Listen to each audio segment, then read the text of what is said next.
యాకోబు ప్రార్థన చేస్తుంటే దేవుడు ఏమన్నాడు తెలుసా? ఇదిగో నువ్వు మనుషులతోనూ దేవునితోనూ పోరాడవు గనక ఇక పైన నీ పేరు యాకోబు కాదు, ఇశ్రాయేలే.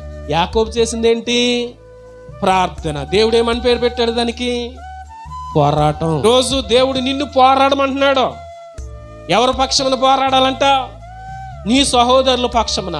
అయ్యో నీ అన్నదమ్ములు రక్షించబడాలి, నీ అన్నదమ్ములు బాగుండాలని కోరుకుంటున్నావు. సరే, సరిపోద్దా కోరిక? మరి నువ్వేం చేయాలి?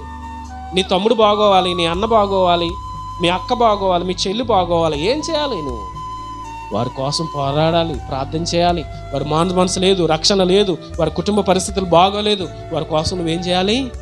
ప్రార్థన చేయాలి. తర్వాత నువ్వేం చేయాలి? నీ పక్షమున నువ్వు, అవునా కదా?